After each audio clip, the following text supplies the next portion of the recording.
Here, you're on, yeah, do that.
Hey everyone, this is Ben Harris. I thank you all for joining.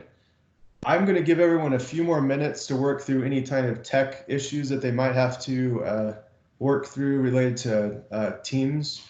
I'm assigning Gary Allison and Nancy Moran as designated presenters for their group, and so that you can share your screen when it's time to do your presentation. So if you have any questions about that, I'll be glad to walk through it with you right now. Can you hear me? We can. You hear me? Yep, we are good to go. Awesome. And, all right, share the screen is the arrow. Okay. Yep. Hold on just a second.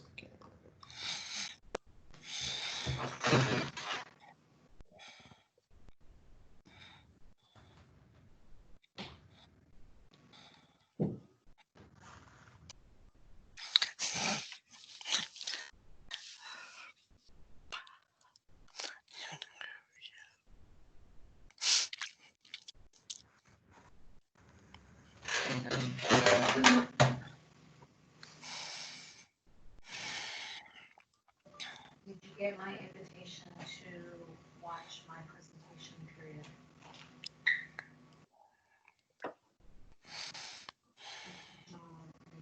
But I'm not quite yet anyway.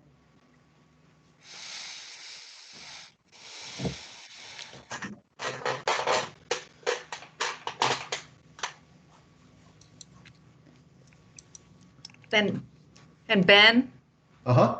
Yeah, later on in the mid slide, I guess Adrian's going to be presenting, but we'll just unmute her microphone. I guess Okay, that's not too complicated. Okay. Hi, Nancy, this is Adrian. Can you hear me? My hero, Adrian. Thank you so much.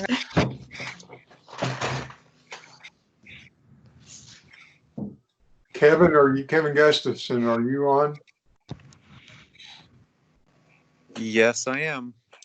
Ben, there may be a slide where I call on Kevin. Okay. And Alexander Mansur, are you on? I am here. There's also a slide where I probably will call on Alexander, depending on how we're doing on time. Sounds good. I look forward to everyone's presentations. One thing to note, I am recording this presentation so that we can potentially post it on social media to document everyone's work. If anyone has an issue with that, please let me know now.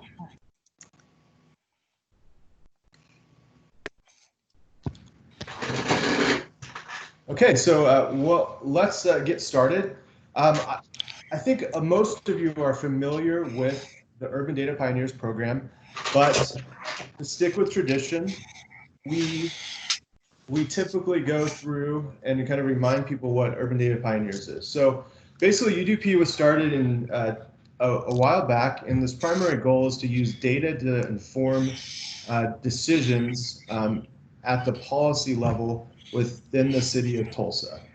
So our primary goals were partner city employees with citizens to make data-driven decisions. We value a learning culture, respect, integrity, and transparency. So as you can see, this started in February of 2017. And so far, this will basically mark the end of the 7th cohort. So at least twice a year, we kick off a Urban Data Pioneers cohort where we work on citizen and city employee projects. So the next cohort, we're still discussing when that will be. Most likely we'll be kicking it off in September sometime. So I will send out an email also with a link to vote on the projects you prefer. And so we typically choose 1 or 2 projects that have strategic importance to the city, and then we fill the remainder of the project slots with your favorite projects. And so that allows us to balance this relationship between the citizens and the city employees. And so we try to give as much power to the people as just balance that out. So that's where we're at with that. So once again, as you guys have experienced, we have a lot of different skill sets that participate in these programs. We have hardcore data analysts, we have hardcore scientists, we have people who are just learning, we have great storytellers, and we just want to make sure that we're building a good team work environment where we're including not just the data analysts or one type of people, but we want to be inclusive and include a lot of different types of people. And we also want to embrace the ethos of desiring people to learn. We want to encourage people to learn new types of data analysis, as well as become more proficient at other skill sets. Whether that's storytelling or project management, we want to encourage people to pitch in and learn a new skill set.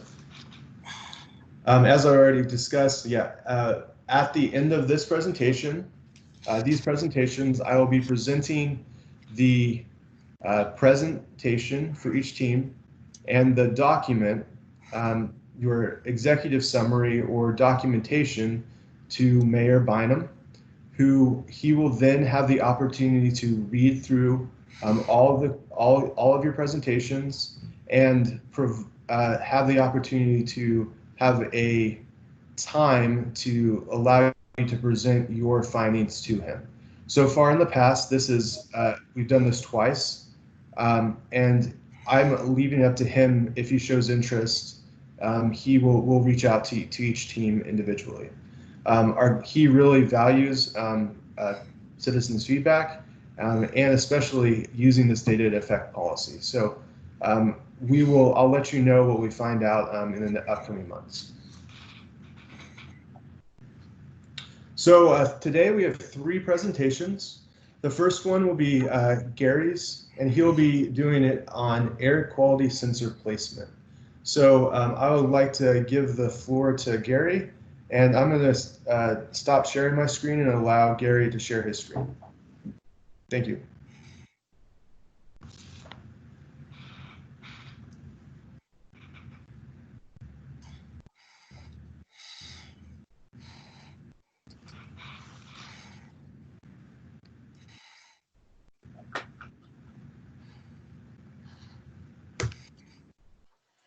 Thank you, Ben, and thank you for the opportunity to participate in this project. And I want to especially thank all my team members who made this presentation possible today.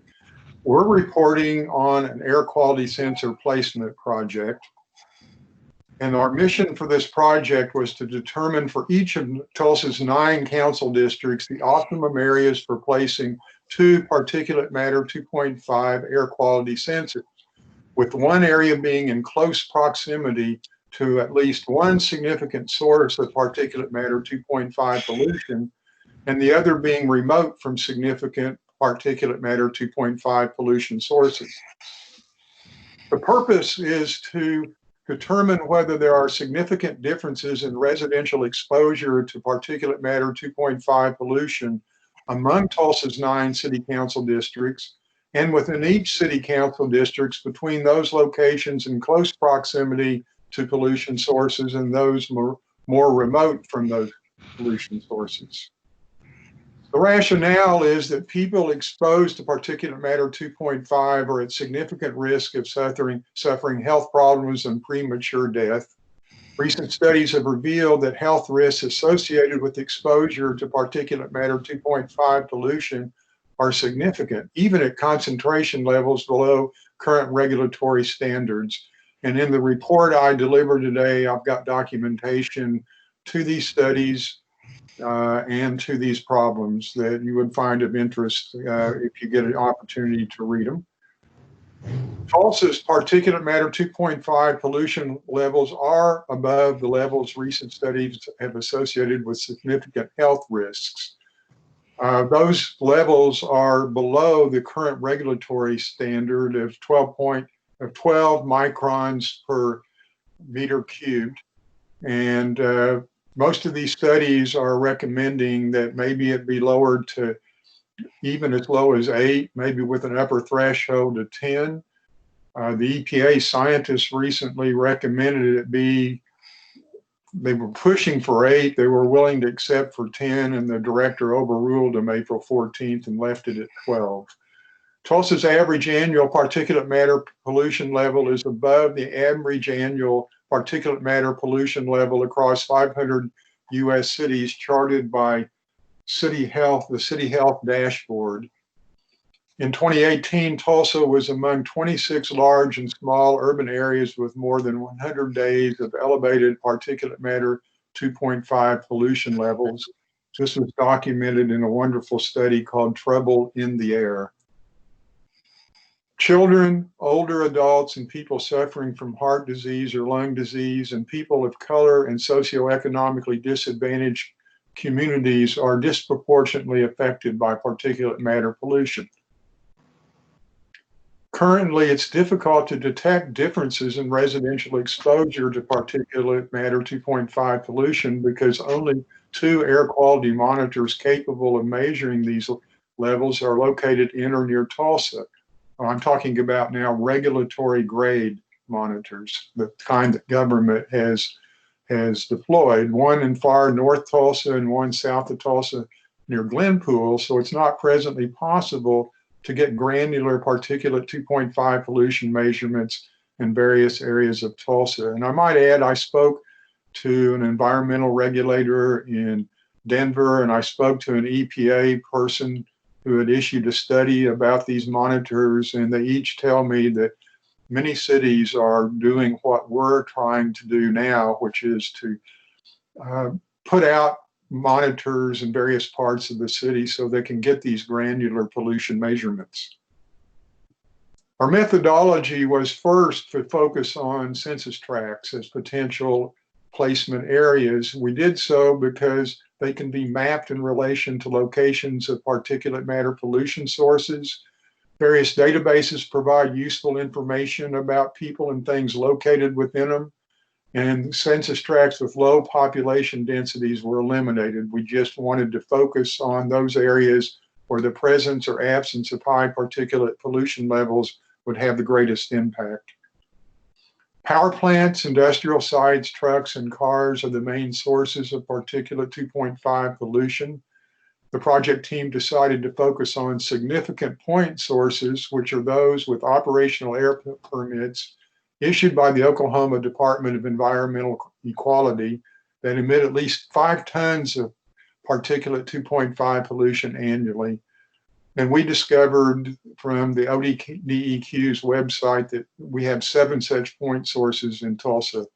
Here they are. I'm not going to read through this, but you can look at these addresses, and they're either in North Tulsa or they're located west of the Arkansas River, ranging from about across the river from the gathering place on up to just southwest of downtown Tulsa. Here are the heavily traveled transport routes. With the major routes are the Crosstown Expressway, Skelly Drive, Creek Turnpike, and the BA Expressway. We have two major interstates, I-244 and I-44, the so-called hidden I-444. U.S. highways of significance are 64, 75, 169, and 412. The Gilcrease Expressway, the LLT Tisdale Parkway, and three major streets, Riverside Drive, Memorial Drive, and 71st Street. So our criteria for evaluating the CTs close to particulate 2.5 pollution sources are distance from the sources, the number of sources that were nearby, the tons of pollution emitted by those sources, and whether the census tract is in a northerly direction. 2019 wind data showed that in Tulsa, wind blew mostly or more from the southerly direction than any other direction. And so logic says that we want to be upwind most of the time from these sources. We had to use intuition to make our selections. And the intuition was that point sources will be more affected than closer. Census tracts closer to point sources will be more affected than those more remote. We had to use this intuition because accurate information about emissions pathways is unavailable. These pathways are determined through expensive modeling or from air quality regulators, but the air quality regulators get their pathway information from point sources, but only if their emissions are greater than equal than 100 tons a year, and none of Tulsa's point sources emit 100 tons per year. Once we got semifinalists based on that foregoing criteria, we then looked at only then looked at health and socioeconomic factors. We used the percent of residents with high blood pressure, the life expectancy of the residents, the percent of children living in poverty, income inequality measurements, racial ethnic diversity measurements, and the percent of households with excessive housing costs. After looking at all these, here are the winners. I won't run through all of those, but you can note that we've got a far north one, Census Tract 5 in Council District number 1. We've got a far south one, Census Tract 76.29 in Council District 8. We've got one in the West Tulsa, Census Tract 46 in Council District 2. And pretty far to the east in Council Districts 5 and 6, Census Tract 7304 and 90.04. Here are the economic, health, and socioeconomic factors, the winning CDs. Again, I won't run through all of these in the interest of time, but they're pretty stark differences. Just look at Census Tract number 5, for example. 50.8% of the residents of high blood pressure, a life expectancy of only 67.5 years, a child poverty rate of 71.5%, and a really bad income inequality measurement. Contrast that with Council District number 8. Blood pressure was high blood pressure of 29.1% of the residents, a life expectancy of 80.8 years, child poverty rate of only 14.6%, and a very low income inequality rate. The racial diversity, the higher the score, the more diverse the district tends to be. This doesn't really tell you what the racial majority is, but you can kind of guess given where the locations are. But the higher the diversity, the more ethnic groups are represented. Housing costs represent community. If you've got a high housing cost, which means that your housing cost is greater than 30% of your household budget, that indicates households that are vulnerable to economic dislocations. Now, for evaluating the census tracts remote from these pollution sources, we looked at population density, distance from sources, and whether these census tracts are in southerly direction from the source, because that means that they aren't upwind, they're mainly downwind from that pollution.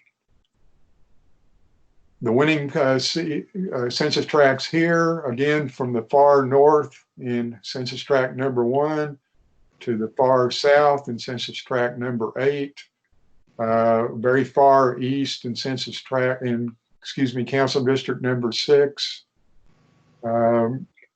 little bit to the west.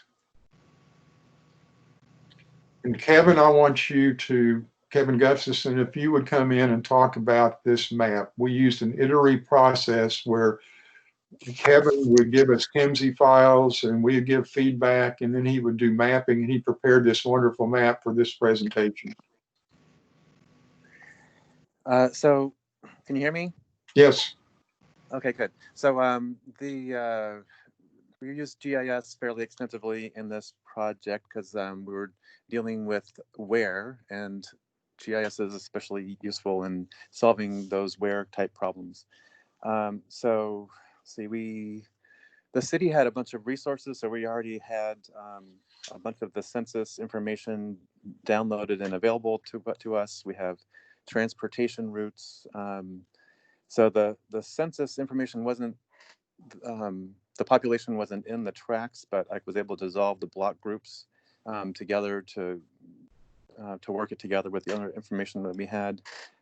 Transportation routes, I could just search for the roads that were of interest and put those together. So it's very useful to produce KMZ files that then I could send out to the group, and they could pull them up in Google Earth and visualize all of this stuff as well. So the visualizations, I think, were very helpful because I found when I get a bunch of charts and addresses and things like that, it doesn't make sense to me until I see it plotted. So we also got a spreadsheet of the point sources, and they had XY coordinates on them that came from the DEQ. So it's very easy just to plot those points. And then we could, as on this diagram, those circles, the bigger the circle, the more tonnage per year they have of emissions. So you can see very clearly the greatest area of this, the PM 2.5 is on the west side of the river there in West Tulsa, largely District 2. So we also looked, we pulled up files of schools and libraries, and we'll use that eventually to kind of figure out where to contact to put in the sensors. And so, once I dissolved the tracks and got population density, we selected out the ones with the least population density, and then we considered the tracks that were basically intersected these pollution sources, be it heavy traffic roads or the point sources. And those were the ones that were considered near source, and the ones farther away, you can see, except for in a few districts where there really weren't any tracks that weren't adjacent to one of those busy roads. So like District 2, for example, I think we just couldn't get completely away from something. There were a couple other cases, maybe 7 as well. So anyway, so we broke down the tracks into ones that were nearer or farther from the source pollution, and then we looked at the other factors.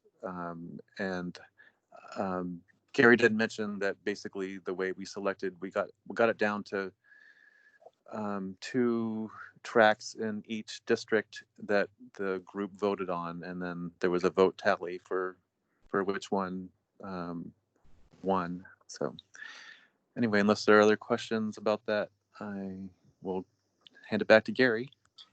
So Alexander, I'm going to bring you in here now because I went through some health and demographic data.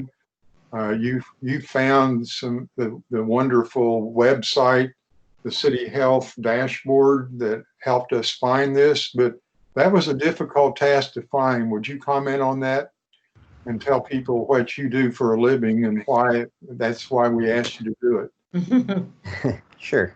My background is epidemiology. I spend quite a bit of time looking at social determinants of health data.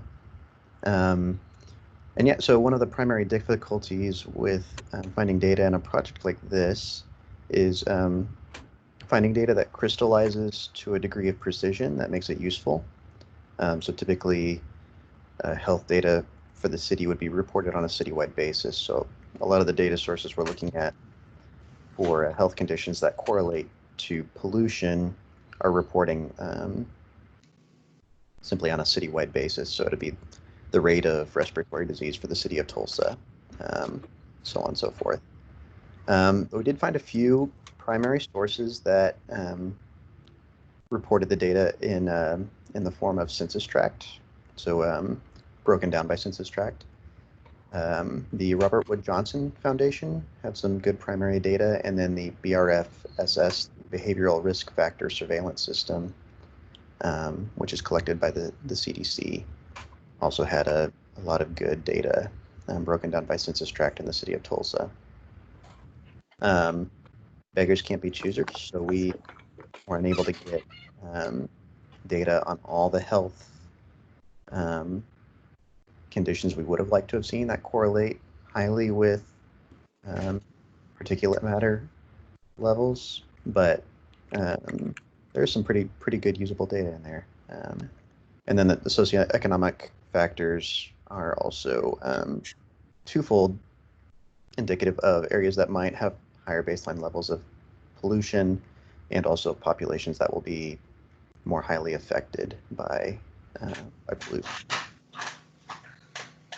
Thank you. That's all I had, Gary. Thank you very much. So we're also recommending that the sensor that we get is the purple air quality sensor. It's the PA2. There's a picture of it here. It's a reasonably priced at $229 a unit plus shipping cost. It has high accuracy relative to competitors. I've given you a link there, and it's a really wonderful spreadsheet by a regulatory group out of Southern California that exists only to test air quality sensors for their reliability. They got a high score. That takes you to a spreadsheet showing how it fared against competitors. It gives you real-time particulate 2.5 measurement. It has built-in Wi-Fi enabling data storage and retrieval and data transmission to smart devices, and a really great Purple Air 24/7 map that lets you see where these things are deployed really worldwide, but also within your own community. What are our next steps? Well, first to acquire 18 of these Purple Air PA2 air quality sensors, install them after selecting appropriate sites, which will be sites where they can be securely maintained and operated. The site must provide electricity on a 24/7 basis and must provide Wi-Fi interconnection on a 24/7 basis. We would hope to collect sensor data for at least 1 year and compare the data gathered by each of these sensors, and then have an opportunity to sit down and determine the significance of the comparative data for policy development and future actions by the city. That concludes our presentation. I don't know whether we're doing Q&A at this point in time or not, but if we are, I welcome any comments people might have. Gary, you have 5 minutes for Q&A. All right.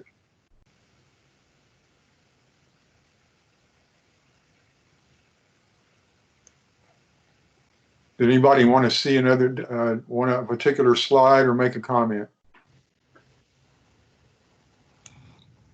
Can you go back to the slide with the two slides where it had the particulars for each district, where it was like, you know, the cost of living and the nope, further back, and the second slide was about the ethnicity and all. Okay, so I did have a question on this one. So your income equality, how did you calculate that? Income equality, what they do is it's an equation, and what they do is they take the percent of households, the number of households, not the percent, the number of households living in the bottom 20 percentile by income, and they subtract from that the number of households that are living in the highest 20%, and then they divide by 100 to get the percent, or divide, excuse me, by the total number of households, and then multiply that by 100 to get the percent. The higher the score, the highest score is better. The lower the score, worse things are in terms of that income inequality. So Council District 5 has a lot of income inequality. This is pretty indicative of a lot of people living below that 20% level. On the other hand, District 8 is the best one. They're slightly above. Those differences are slightly above. So there's a little bit more people living above in the top 20% than the lower 20%. Okay, so when you were calculating the number of houses, did you calculate whether or not they were vacant or not vacant? Well, I was relying on the City Health dashboard. It's a really good statistical analytic. I believe this was data they were able to extract from census information and elsewhere in it was either 2016 or 2017. These data are, there's a little lag time in these data. Sometimes 2016, 2017, maybe if you're lucky, 2018 are the data sets that we have. I've got a link to it, and when you get the report, I really recommend you go out and take a look at this website. It's pretty phenomenal. Yeah. Ben, do you know if that's just off the census data, or is that off of any of the utility data on that website? I would have to do research to provide an answer. Okay, I was just curious because I think the one is what's being given by the government and not by local knowledge. So I'm just curious because it could skew those numbers. That's all I was wondering. Hey, Gary, correct me if I'm wrong, but you're just using this as an estimate. And so if you do collect data in the future, you'll have opportunity to adjust your metrics to your comparison metrics in the future. Yeah, we're working in a pretty tight time frame. Census data is what we had. I'm not sure. Nobody really thought to contact the local utilities about this. The researchers working with some of these databases are pretty good, though, at mining what is available and collecting it together. This is just all of these are snapshots in time, obviously, because it takes a lot of time to collect enough data to make it statistically reliable and then put it together so you can analyze it. And I don't know that this city, Alexandra, the City Health Dashboard, it's not a government agency, is it? No, I believe their primary data source is the Robert Wood Johnson Foundation. That's what I thought. I wonder where they get their data from. It's okay. It's really good. I'm just curious. That's the only reason I'm questioning it, because I do work in utilities. So I was questioning because this was part of the project that we had with looking at some of these houses that are vacant. So I was just curious as to how much that might skew the numbers. So. Well, Gary, I think this was pretty good at giving us information about what's going on in each council district relative to one another. All this information was gathered in a logical and consistent manner, so at least we got enough to see differences. No, I agree. I was just questioning because I wanted to know. I'm not saying that there was anything wrong with it. Oh, no. I appreciate the question, and I would like to see that. if it wasn't proprietary, I'd like to see some of the utility data. That would be great. Yeah, you can download the primary data on the City Health dashboard website. I believe the Robert Wood Johnson Foundation does a lot of primary data collection, so they would be the data aggregator. But I cannot 100% speak to this data. Okay. Would we be able to add the citation or the source to the report? That might be helpful for a lot of people wanting to dig into this more. Well, the report, my final draft of the report, which I posted out there today, about 11:54 actually a.m., has citations. So if you made that available, and I could, if you wanted, if it would be better, I could go back and add them to these to my PowerPoint. The document will be fine. Thank you so much for doing that. I just wanted to make sure that was done. Yes, we are. We've got citations throughout that document.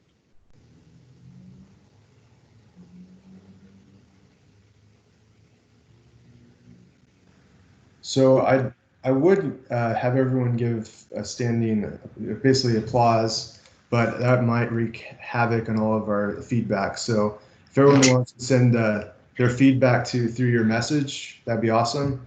Thank you guys so much for all your effort. That was a very detailed report, and thank you so much. You're welcome.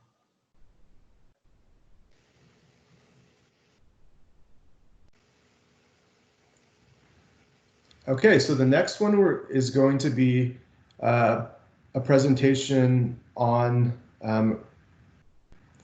a nuisance AI project that we started a year ago, and this is a second iteration. So I will be kind of just guiding this, and I'll give this over to Diana Phillips to kick us off. Hello, everybody. I have been in UDP since its inception and been on multiple different projects. And I have to say that this one has been one of the most exciting ones that I've been on, to be able to utilize data to develop an AI solution to a common day problem that we face every day is just really exciting. And it's like being in the grassroots of the beginning of a cutting edge technology. And so I'm really excited we're able to present this to you today. And I'm going to go ahead and turn it over to Kathy Carter. So I was assigned to talk about the problem that our group is working on.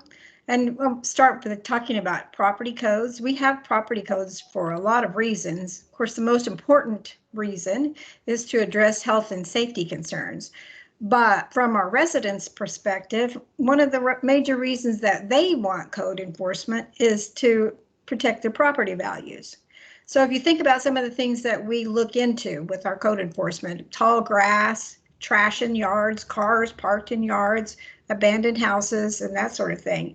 And you can see that if that gets concentrated in a neighborhood, definitely the property value in the neighborhood is going to be negatively affected. So our residents expect the city of Tulsa to address this type of situation. Code enforcement is the duty of our Working in Neighborhoods department, or as we like to call it, it's our WIN department. So WIN uses a significant amount of their resources working on code violations. They work on like 6,000 cases every year, and they spend $4 million each year on code enforcement. Tall grass and trash is about 70% of what they spend their time and money on. So as things stand, WIN only has enough resources to react to the complaints that we get from our citizens. They really don't have enough money to be able to do proactive enforcement. So when we talk about the people who don't comply with the codes, basically there are three groups. One, there's a group of people who just don't know about codes. So usually when we let them know that there's a code violation, then they will fix it. A second group is people who will not comply. So these are just basically stubborn people who refuse to comply. One of the reasons they might not be doing it, though, is that it may be more convenient or maybe even cost less to let the city fix the problem, and then we bill them for it. And then the third group are people who just can't comply. So maybe they can't meet the code because they have a physical challenge, or maybe that they don't have enough money to fix the problem. So our team wanted to work with this can't comply group to try to find solutions for them. So now I'd like to introduce Sam Walker, who's going to discuss the data that we use to work on this problem. Thanks, Kathy. So how does this technology shed light on the problem? Well, in order to collect the data needed to identify these code violations throughout the city, we placed the camera on 2 city vehicles. And so as the vehicles would drive around the city, the cameras would capture images and transmit data to our system. The data it transmitted were the types of code violations, something like tall grass or unintended trash, also GPS coordinates and locations like addresses to help pinpoint the location of the nuisances, so that the volunteers who signed up for this could help resolve the issues. Also, by joining the location data obtained by the camera, we could join it with the city's water utility data, and we could be able to identify the property owner or the resident for contact purposes to let them or to inform them of the issue. And so now saying that, I'll hand this over to Ben to talk about how technology helps provide a solution to the nuisance issues.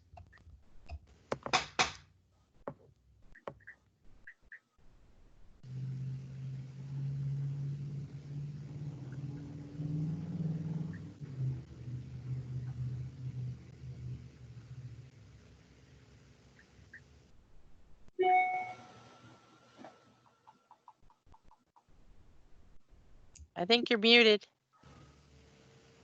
Oh, sorry. It seems like the slides were cut off, and so I'm opening them back up so we can make sure that everyone can see all the slides. I'm not.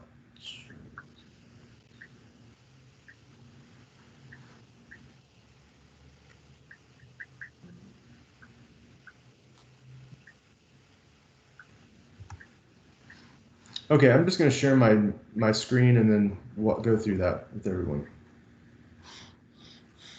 Okay, can everyone see this screen? No. Yes. Yes. Okay, so I'll go through. Okay, so here are the devices we set up. These are just prototypes, but they specifically focus basically the lens towards the ground, so we're not collecting anything that could be personal with personal property beyond just the yard. In addition, our goal is not to actually capture the images long term, but we're only using them to train the model to further to improve the quality. So how does technology help with the solution? So we've collected all this data, and oftentimes when we work on data problems, we use different types of statistical techniques or ways to identify problem areas, but translating those problem areas and that insight, the descriptive statistics, into action is often very difficult. And so that's where the AI kind of gives us the data. And so we've collected about 50,000 points of data across the city.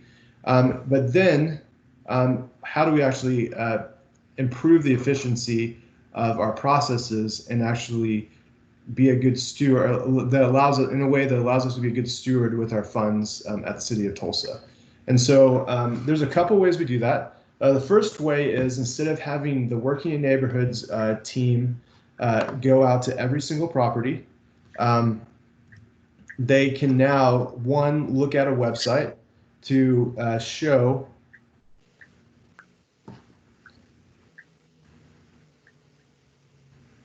So they can visit a website we've created, internal website, the only working neighborhoods people will view, and it basically gives them a dashboard of where the nuisance are detected, as well as how many cases are open or closed, and then basically the trends over time. Then they can go into a separate dashboard, and this basically allows them to validate the images that are recorded by the AI device. As many of you guys had witnessed with our last project, it's a slow process and a labor-intensive human process to train the model to detect different types of objects.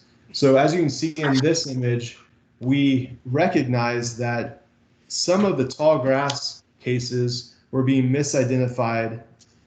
Trees were being misidentified as tall grass because we did not train trees into the model. So as you can see in this image, we can say, oh, we're going to go through and clean that data and make sure that the data we feed into the model is as accurate as possible. So this tool allows them to go through each image and select different things to improve the accuracy of the model, as well as to validate the results. So after the results have been validated, we will be able to feed that to a separate site that allows, I will let Janet get into that a little bit more.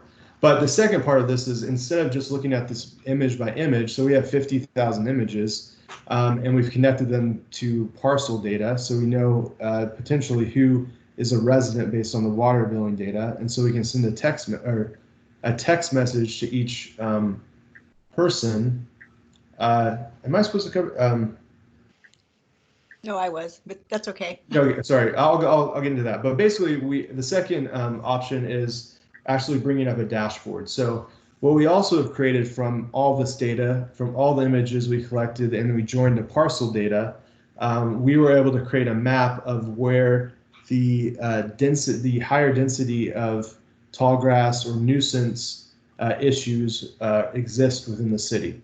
So far, we only have it on 2 vehicles, but we expect to have to put this on 3 vehicles or up to 30 vehicles to get a more up-to-date, a random up-to-date view of a lot of neighborhoods across the city. Right now, so basically this would kind of look like. So red would be tall grass, yellow, which is really tiny, but yellow is trash, and then abandoned cars. So yeah, that's basically it. We apply that technology in a couple ways to start making actions. So one is the working neighborhoods, just to reiterate, one is the working neighborhoods can review nuisance cases from the office through a website. And so they can respond to more cases in real time, near real time, versus having to go out and visit a lot of the properties. It's going to allow working neighborhoods to concentrate their efforts on specific areas in the future. So now I'm going to give the presentation over to Janet Coles, who will be talking about the website. Okay, thank you, Ben. Well, we wanted to get the community involved with this. So as it's kind of mentioned earlier, the property owner is going to receive a text message indicating that they have a code violation. And as part of that message that they receive, they are going to be asked if they want to need assistance or want assistance with correcting their violation. And if they do, they are directed to opt in. And once they opt in, this type of assistance that the homeowner needs, along with the location information, is uploaded by the WIN department to a public website. So then you have different volunteers that they go to this public website and they can view the various types of projects that homeowners have requested assistance for, such as mowing the grass or yard and trash cleanup. The volunteer will create a user profile on this website, and then they choose a project that they want to work on. And once their project is completed and cleared, this volunteer is able to receive community service points. So Ben, if you'll go to the next slide, please. Well, we had a neighbor link website that we are kind of looking at. Ben, can you launch that website? Yeah, There there it it is. There. So this is Neighbor Link, and it's a website that we are kind of looking at as a possibility for our volunteers and to track the projects. We have not yet made a decision because we're working through this process with the city's communication department. So with that, I'm going to turn it over to Jody, who's going to wrap things up for us.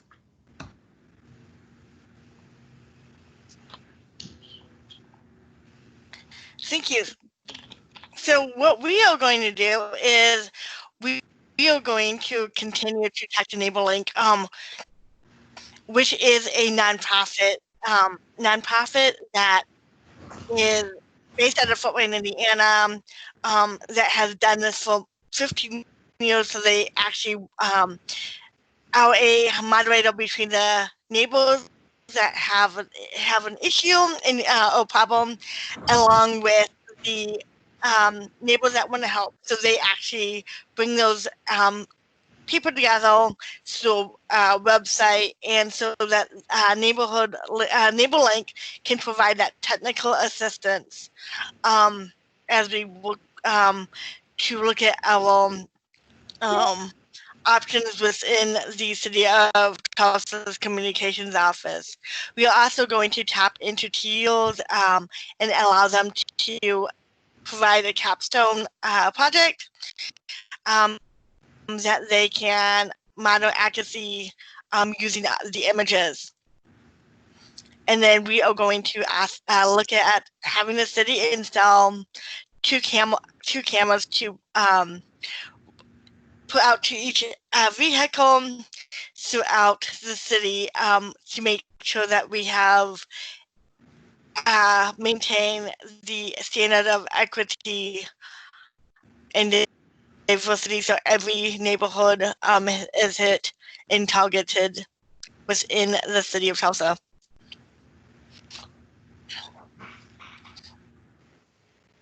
So that's the close of our presentation. Does anybody have any questions?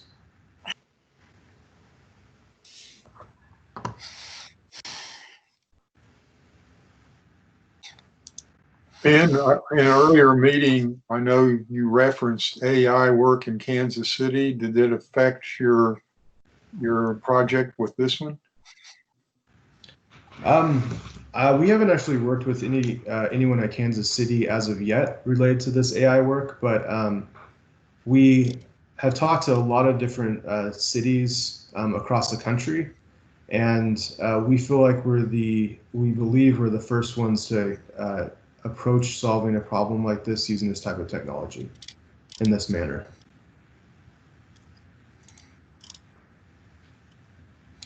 Also, in addition, we are looking at implementing a automated decision-making committee across the city so that we make sure that we have an equitable lens related to this implementation of this type of technology. We want to make sure that we are using technology because we believe that people are really important at the city. But we also view technology augments people in ways that people are not necessarily as adept at. So repetitive tasks or something in that manner that allows us to improve our efficiency. So to look through this from a people's lens, we recognize there's a lot of different perspectives across the city. And so we want to include a specific, basically an equitable or basically equal share of individuals from all different backgrounds in that decision-making process, so we can avoid any major issues that we did not foresee. And so we recognize that we need to be in contact with the public throughout this type of development. And so part of the way we do that is through Native Pioneers. So we're being very transparent. All this information, all the code is going to be available on the website. And so that allows the public to see what we're working on, as well as participate in the development of these type of tools. So I just want to be, that's kind of where we're at with this. We're still open for discussions around it. We've had Fox 23 do basically do a feature on it. And it's just one of those things. So we're just working towards this. So if ever anyone has any questions about this or concerns, please let me know personally, or someone at the city, and we'll be able to talk with you about it. So we are open to suggestions. So does anybody else have any? Does anyone else have any questions? I do. This is Adrian James. This is really exciting. On the committee you're thinking about, do you think it would be limited to just this project, or do you think it would be more broad into looking at these types of technologies that are, kind of on the horizon across a lot of different sectors? It would be focused on any automated technology or automated decision making. I can provide we actually have a document scoped out, and that has basically the bylaws of the organization or the committee, and we can share that if you'd like. That'd be great. Thank you. This is really exciting. Mm-hmm. Okay, so I'm going to give the presentation over to Nancy Moran for the final presentation. All right, yeah.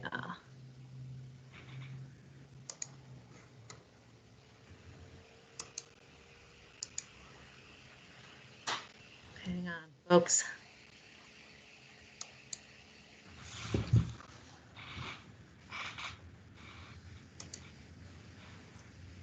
And slideshow. All right, hey, thank you for this opportunity. And I want to thank all of our team who are represented from the city of Tulsa, INCOG, Thai Pros. I'm with the Alliance of Nurses for Healthy Environments and the Tulsa Ready for 100 campaign.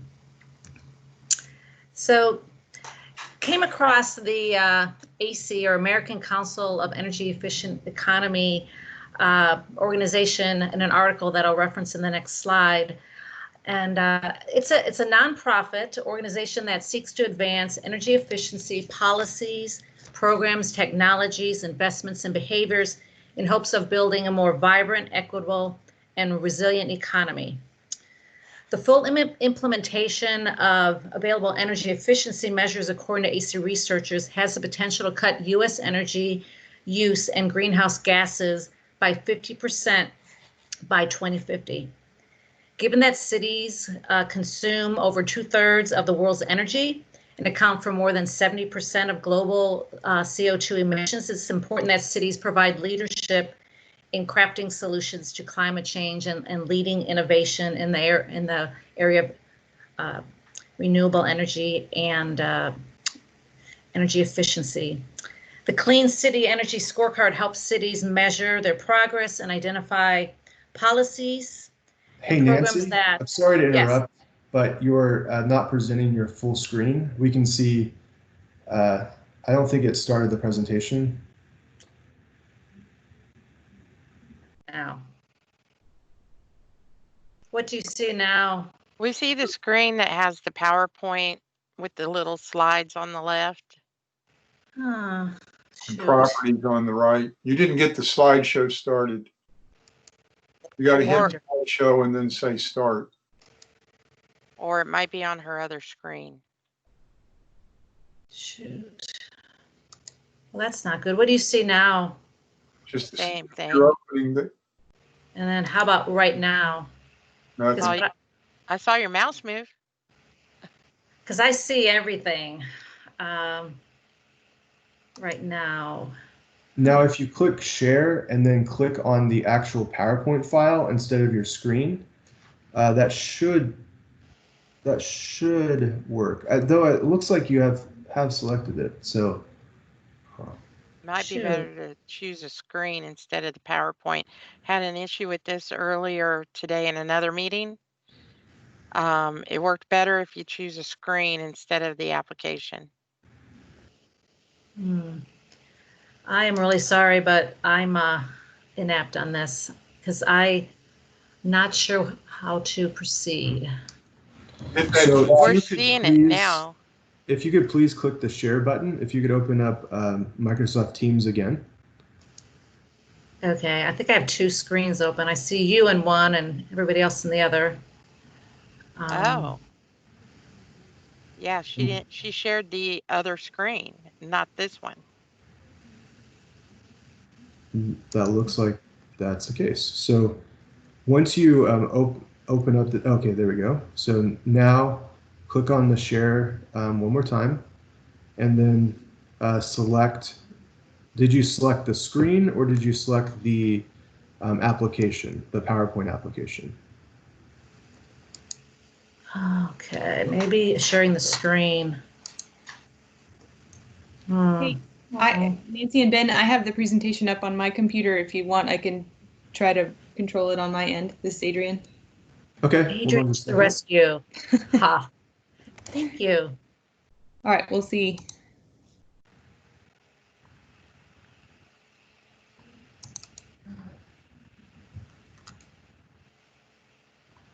She has to stop sharing first. I've Okay, requested. Adrian, you should be a presenter now. It says I'm waiting for approval on sharing. Okay, let's see. Share.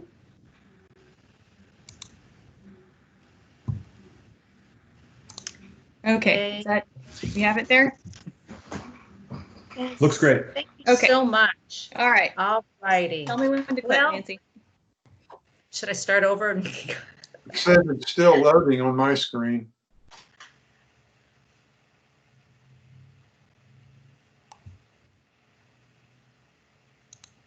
Can everyone else see it okay?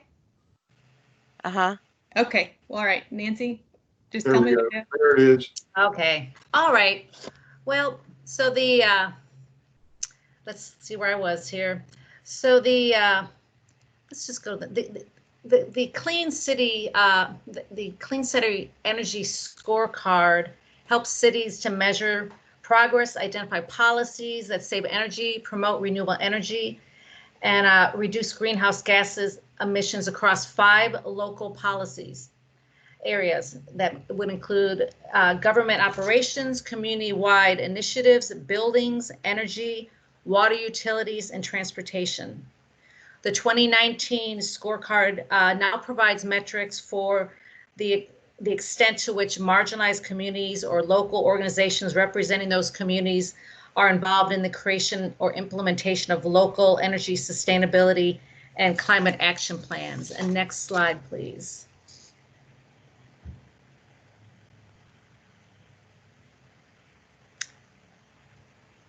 So I first came across AC when I saw this article that really upset me because it showed that Tulsa ranked in the bottom 10 of cities that were ranked on this clean energy card. In fact, we were ranked 74 out of 75 cities, just ahead of Oklahoma City. And that poor, ranking was unfortunate, given that it was, in the national media, but also because the reduction of our cities and regions' carbon footprint and incentivizing building practices that maximize energy and water use efficiency are listed among our goals in our city's comprehensive plan. So we learned, though, that through emails contacting the authors that Tulsa had not submitted information to AC to complete the scorecards. So therefore, AC had to rely on publicly available data available on our website and those belonging to utility providers. So we wondered if Tulsa had filled out the scorecard, if maybe we would have gotten more points.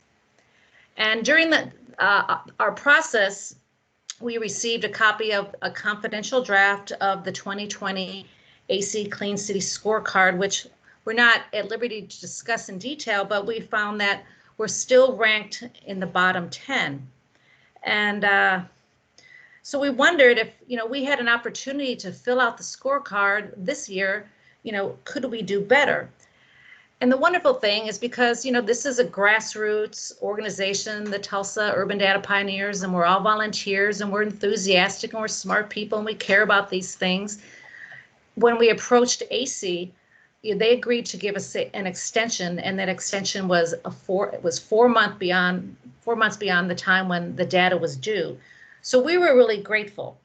And another reason we want to do that is because it's just really important to all of us that, the people who are working in the trenches at the city of Tulsa and INCOG, who care about these issues, who are doing things about these issues, thinking about these issues, eating, breathing about these issues of sustainability, energy efficiency, just working to make our city a global city of note and reputation, that, their work was not being recognized. And that would bother me. And I felt bad for them. So we wanted to prove that we are doing better. And we also wanted to create a process and a data depository which would allow Tulsa to more easily complete the AC scorecard in the future.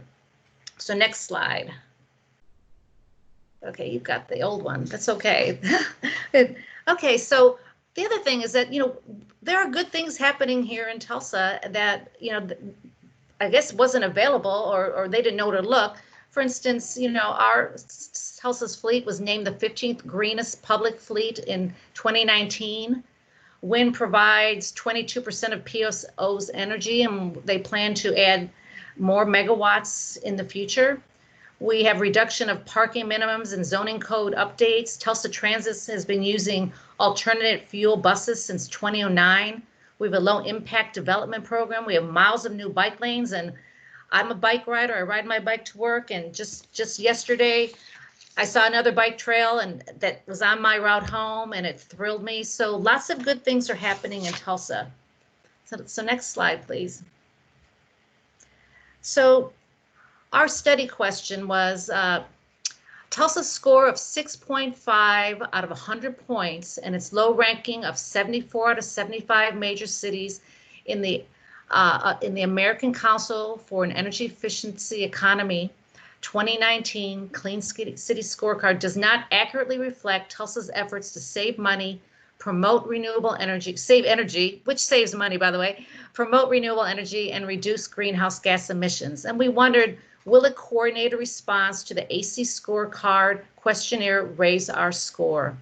And will the AC scorecard provide a framework for understanding and coordinating future work on this? I can't read the bottom. So next slide, please. So how do we compare? Here's our score. You can see that, let me just, we didn't do all that well, and it was disappointing, but of note is that, most cities didn't do that well, but we did rank at the bottom.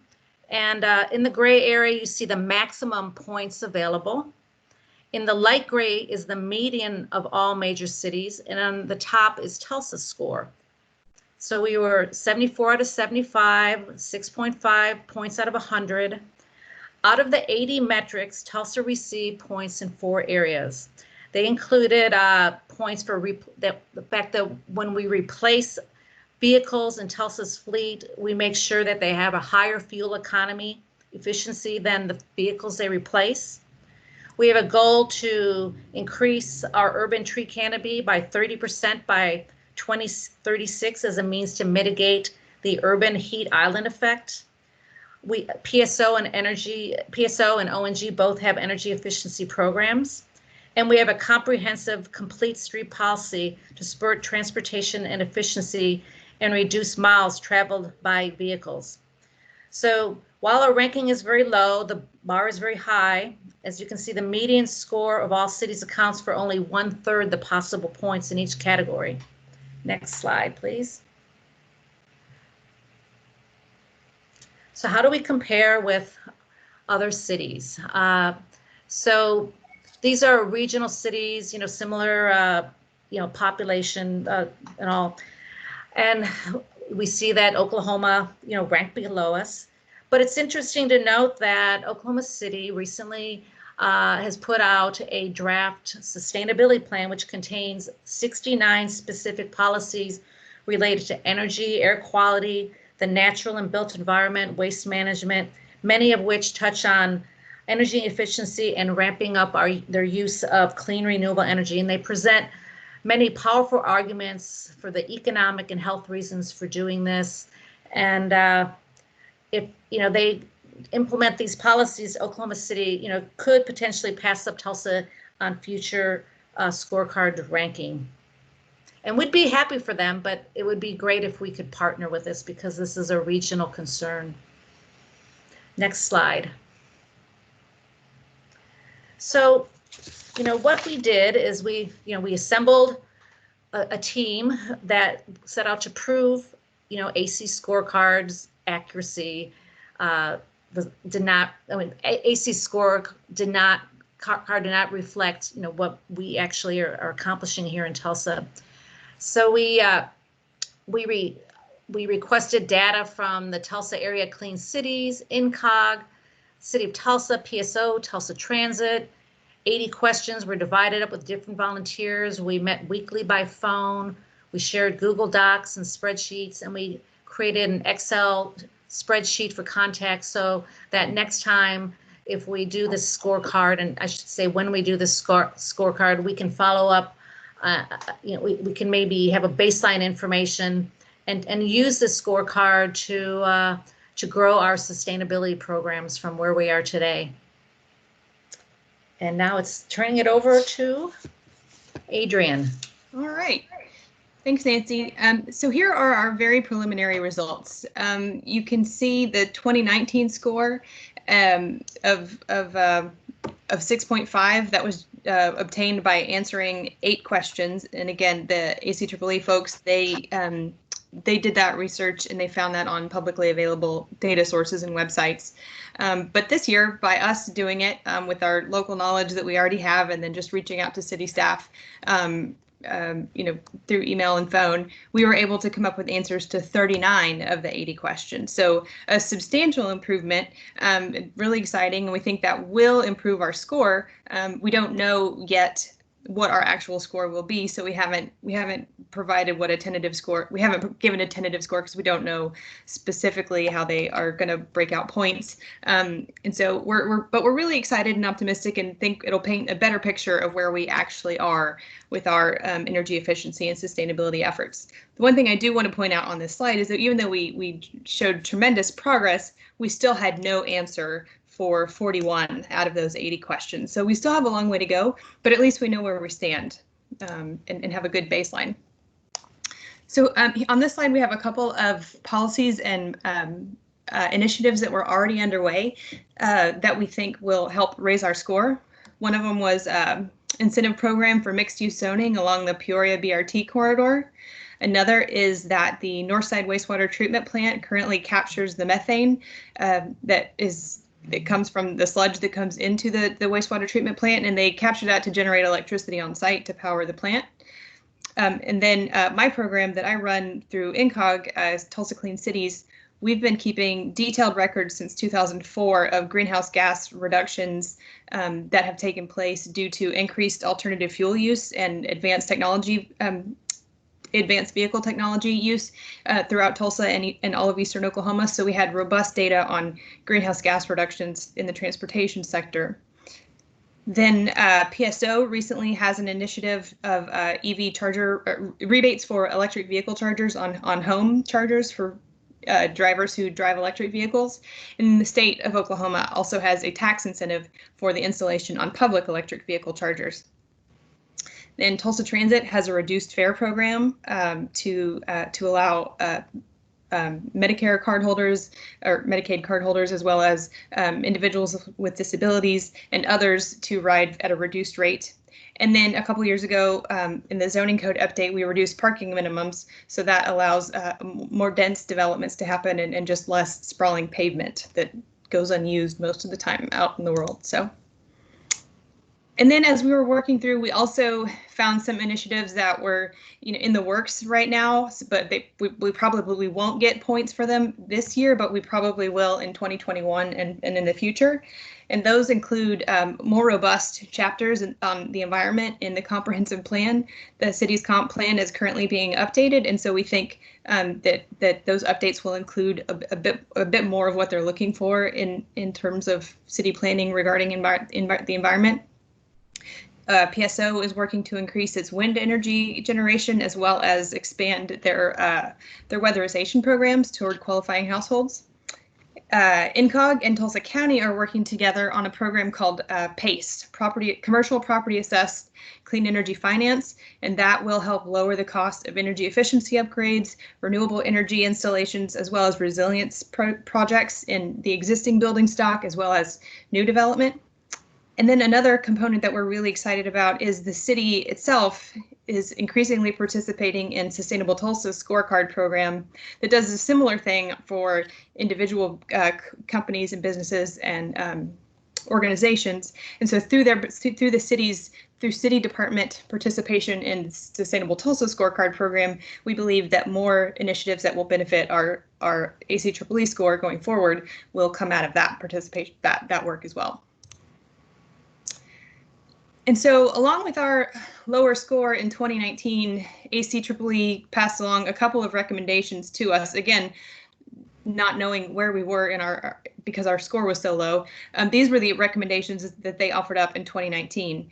The first was just establishing goals for greenhouse gas reduction, energy efficiency targets, and renewable energy projects. The next was reduction of energy use in municipal buildings, and we found out through our work that some of that is happening. It's just not being captured in a way that we could that showed up in the ACEEE scorecard. They also encouraged us to update energy efficiency codes and initiate solar readiness building codes and create distributed energy systems.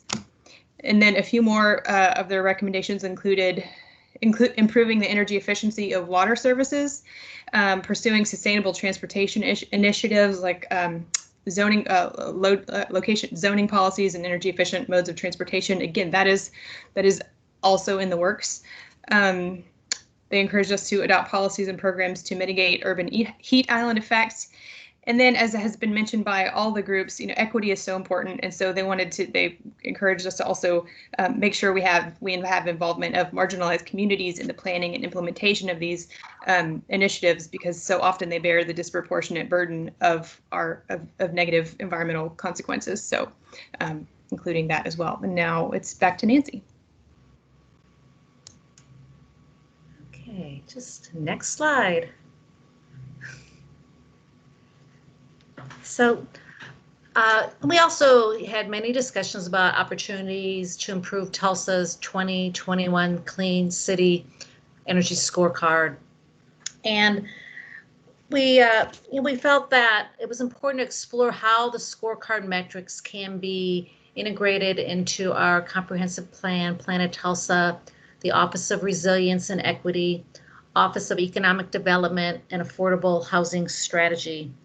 The AC scorecards metrics can help city planners implement goals which have already been established, in our comprehensive plan to increase energy efficiency and to become a leader in sustainability and carbon neutrality. Our affordable housing strategy, wants to make sure that energy costs are affordable for residents.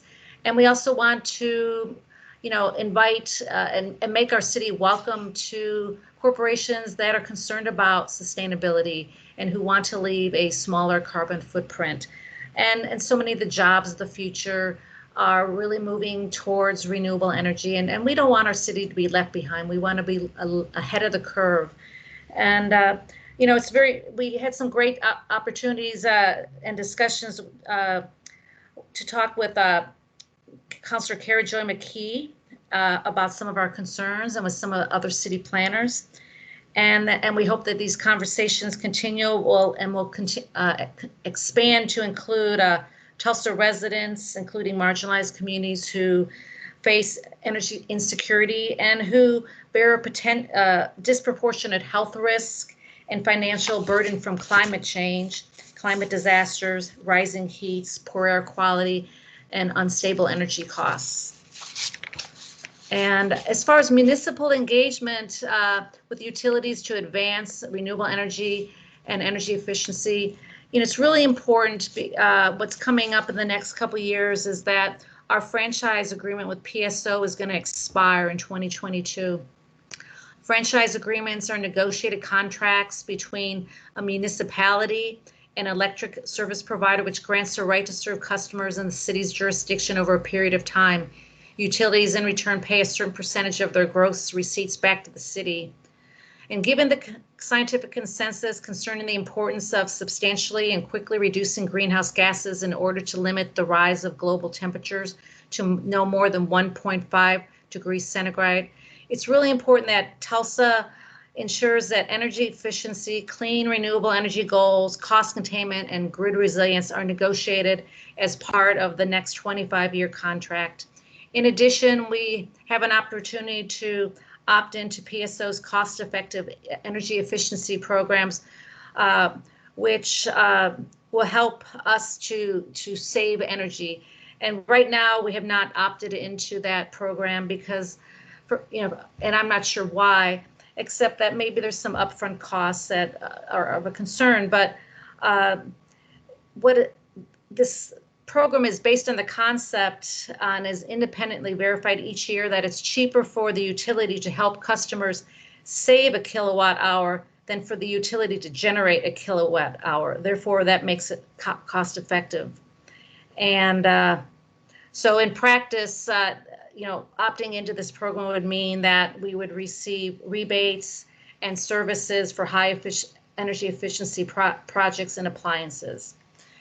And with the Corporation Commission, so many decisions are made there concerning, our utilities, and it has a profound, effect on what happens here in Tulsa and the costs of energy for the city of Tulsa and Tulsa businesses and residents. Oklahoma has policies in place which constrict energy efficiency programs and limit the economics of small-scale distributed solar power. Tulsa should have a stakeholder's voice during these decisions on these policies. The most important legal barrier are the state law that would treat solar leasing companies as a public utility and bar them from operating in the franchise territory of electric utilities such as OG&E, PSO, and OCC regulations governing net metering so that prices paid by Oklahoma electricities for electricity generated by owners of solar facilities are the lowest in the nation.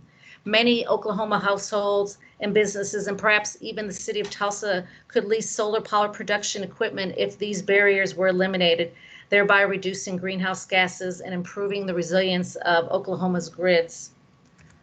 Next slide, please. So the path forward, the more we know, perhaps, the more we will, grow in our ability to provide renewable energy and energy efficiency services to Tulsa. So, we want to, have an opportunity to go back and talk with the scorecard team about the process of completing this scorecard and ask them about what their priorities are. In order for Tulsa to be a leader in carbon neutrality, we have to be able to first, establish and what our CO2 footprint is, and so we have to track those greenhouse gas emissions and also to understand, the possibilities and standards that are out there regarding energy efficiency. It's important that we begin to benchmark buildings' energy use so we can compare how our city buildings are doing in terms of their energy use compared to buildings of the same size. We have a wonderful sustainability plan that was put together in 2011, and it's 9 years later. Now there's Oklahoma City is just launching their sustainability plan. We've got, I think, close to 70 initiatives that were recommended, and dozens of people worked on this plan, and so much hard work went into it. And I think there's some valuable information and there's some valuable arguments, promoting sustainability and the use of renewable energy and energy efficiency. And so I think we've talked about how it would be a great idea to see, how are we doing? Have we initiated, these policies? How can we update the information that's contained in that? And how can we go forward?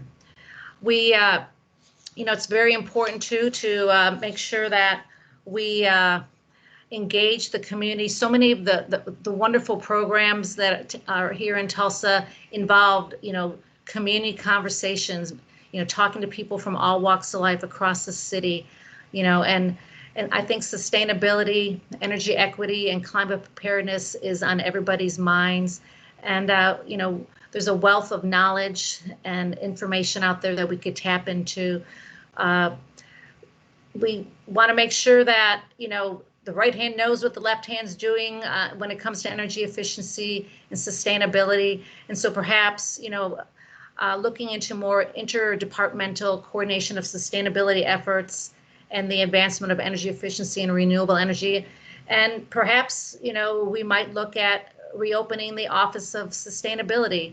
In the meantime, if that seems like a goal that is not immediately reachable in the next year, we might consider, establishing a dedicated task force or commission on sustainability and tap into some of the expertise and some of the positive energy and around these issues, so we can kind of move the ball forward on this. And another very important issue to me is just making sure that, the members of our community that are struggling financially, they're living in energy efficient homes where there's energy leaks, where there's thermal discomfort, who perhaps, have conditions which are made worse by, by heat or excessive cold, such as arthritis, or in the case of heat, cardiovascular, or poor air quality from, pests getting in, people with asthma, children. So, we want to make sure that part of our affordable housing policy does involve energy efficiency. And next slide, please, which is the end. But I want to thank you, and I want to just leave you with my favorite quote that I just, I really hope and pray that it comes into fruition. This comes from the sustainability report back in 2011 in the clean renewable energy sector or economic sector. It says a great economic transformation is taking place. There is an economic transformation taking place today, a transformation from an old economy that is high pollution, high carbon, waste intensive, and ecologically disruptive to a new economy that is low pollution, energy resource efficient, low or zero carbon, and ecologically supportive. Businesses, cities, and regions that lead this economic transformation will prosper because the new economy will outperform and eventually replace the old one in the long run. Businesses, cities, and regions that lag behind are in danger of being left behind. And thank you very much. Thank you, Nancy. You're welcome. So the final part of our presentation is selecting the best team, and as well as the most unique insight. So I'm going to share my screen, and if everyone could please. Any questions? I just wondered any sorry. questions from us or us.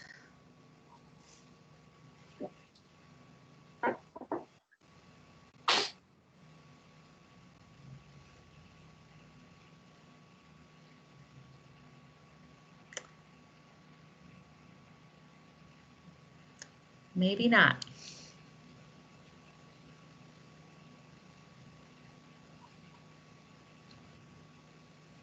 Well, thank you all. Thank you for all your effort. Appreciate it. If everyone could please log in and vote for your best overall team and most unique insight. The winner of these two awards will receive a $20 and $10 gift certificate at a local restaurant in town. in the past, we've encouraged the team to celebrate afterwards, but because of our drastic changes in how we approach things due to the pandemic, we'll have to rethink that. But there will be some award for each team that won. How do we sign in? I'm hitting that arrow and nothing's happening. Oh, you have to go to the link. So if you type in the link in your computer or your device or your phone, it'll take you to a form, a public form. Hey, Ben, would you, can you cut and paste that into the chat? Yeah, hold on. That would be good. That's even easier.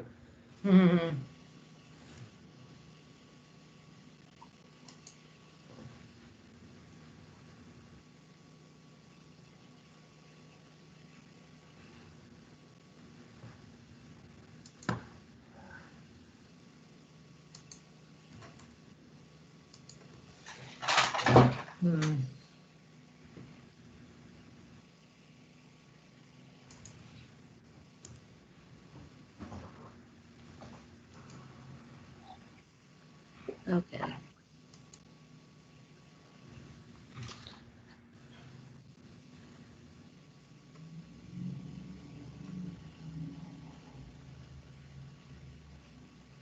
Case sensitive. Okay. We have a tie.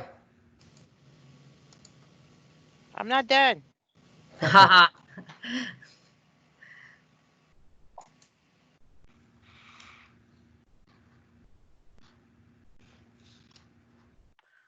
Oh, you can see this, can't you? Oh, yeah.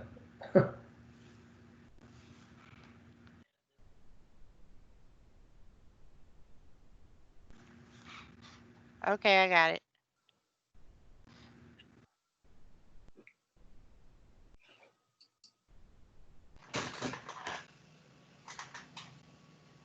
Okay, we'll give it a couple more minutes. 21.